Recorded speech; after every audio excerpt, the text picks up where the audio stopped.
Alright, so I recently switched over to the E Fuel and everything on my truck. It's a 97 F250. I went with Mark Fuggazzottos fuel kit, and I couldn't be more impressed. It's it was $6.75 shipped to my door, and it came with the fuel block here and all the hoses and all the lines to do the motor. Came with all the electrical stuff. It came with the pump bracket and everything up underneath here. Oh boy. Came with all that. And yeah, it took him like a week or a couple days to get it together. All in all, I had it in like 2 weeks. So basically Mark makes his own fuel blocks and he completely assembles this kit. And I was absolutely blown away with it. The hardest part about it was just finding the time to actually do it. One thing that I learned from doing it is you gotta take the downpipe out. That's why it's welded. I needed to do the exhaust, but I accidentally bought the downpipe for a manual truck, and mine's an automatic, so that didn't work, so I had to weld my old one back together. But if you're going to be doing this and doing the exhaust, it'd be a good time to do cab bushings too, and the exhaust. I'd put all new cab bushings in there, all underneath. I went with the energy suspension ones, and I'm really happy with those. But basically, you're pulling the fuel bowl out, the mechanical fuel pump out, and you're replacing all the steel lines that go to the back of the heads. You're putting a freeze plug down there where the mechanical pump went, and then your fuel bowl harness and all that kind of good stuff. I think it's this one. Yeah, it's this one. Where is it? Yeah, this one. That's the old fuel bowl harness. Using the fuel bowl heater wire to power it with key on and all that. He sends you this relay here. I originally wanted to put it into the box here, but that didn't work out. So, had to run my own power and all that kind of crap. I ended up grounding it down here, right there. That's where I grounded it.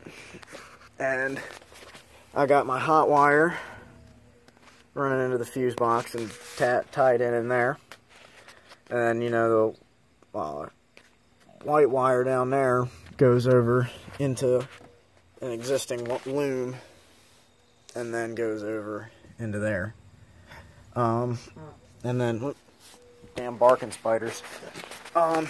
Then the hot wire, the power wire, runs right along here on the inside of the frame rail, all the way down there to the pump bracket, and then it's grounded right there to the frame.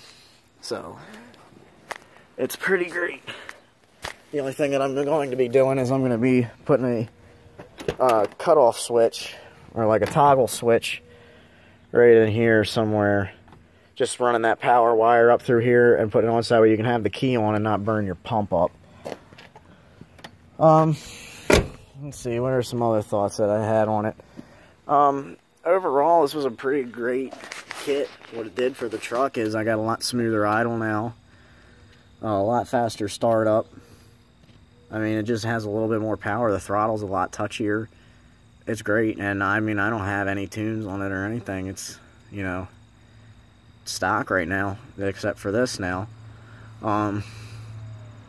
It's pretty great because that Schrader valve there on top, you reuse that from your fuel bowl, but it's 1/8 NPT, so you can put a fuel pressure sender right on top in there. It reuses the old fuel bowl mounting holes and stuff, and I mean, it's just, I was absolutely blown away with it. I actually got to meet Mark. I did all this. I did the body bushings and the fuel kit and everything when I went down to Maryland to go and see my folks. Well, part of the fuel bowl, the brackets, they're secured with those, with these, I don't know, I think there's some kind of proprietary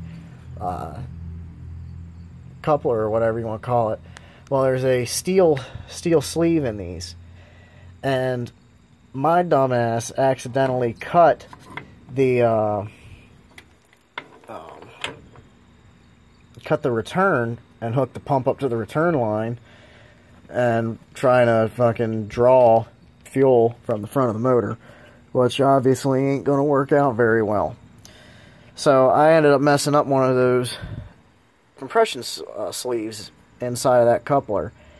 Well, turns out Mark was only about 2 hours away from me, and he told me to come on down one week, you know, on the weekend or whatever, come on down one day, and he'd give me a new one. So I drove down there. I ended up picking up a couple extra ones from him, but, you know, he puts these stickers right there on both sides, so that way you don't forget what kind goes where, which one's your pre and your post filter. The only thing that I didn't really, that I shouldn't say I didn't like about, but was more just an inconvenience, was the line right there that's got that weird ass kink in it. It ain't long enough for you to cut in here in between the cross member here and the transfer case on the four-wheel drive models. So it was kind of annoying trying to get a wrench in there, because you can see you don't really have that much room in there to work. But it, you know, it's doable. That's the one that was a pain in the ass. You can see up there I just put a bubble flare on the return line and, you know, just slid a band clamp over it, just so that way everybody knows the top of these, the top of the two lines coming off back here, this is your, that's your return. This is your return right here.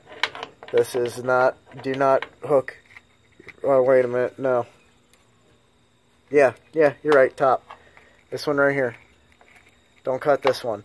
This is okay. You just leave this. Let that be. This one right here. This line right here. That's supply. This is the one. Yeah, other than that, it's really about it. It's easy, easy kit to install. I really, I'm absolutely impressed with it. Mark's kit, I believe, supplies up to 200 or 250 cc fuel injectors. So it's a pretty great kit, and I'm sure it's very easily expanded upon too. As you can see, it really opens up the valley in there a lot. I mean, it's complete. It's way better down in there. Changing an H-pop be a hell of a lot easier, and the best part is you don't have to pull the turbo to do this. You just got to take that Y collector out. But yeah, no turbo. The only thing is taking that downpipe out so you can get to the passenger side fuel line back there. But even over here on the driver's side, there's let me see if I can see it from here. Yeah, right down there. Getting in there is a pain in the ass, but you can get in there with a 10mm wrench. It's a Vibralock. They're not really, they're tight, but they're, you know, not that bad to get out. So that came out pretty easy, and so did the passenger side one. I think it was a 10mm wrench, something like that. But it's not a big deal to do. Anybody that was on the edge about it, I mean, if you're worried about the other ones being too expensive and everything, I think they are overpriced. I mean, you go to some stores, you're paying almost $1,000 for a fuel kit, and Mark will send you a complete one that competes with them for $675, and it's the whole kit, and he's a great guy to deal with. I'll put a link. I'll give you guys his email and everything. He's also on Facebook on Fuggazzotto's Garage, I believe. Get in touch with him. I mean, it's a great kit, and I'm really, really glad that I got it. Probably one of the best things you could do for your old truck like this, to be honest. It's only for the old body Fords, but, you know, still, if you don't have it yet, definitely look into getting it.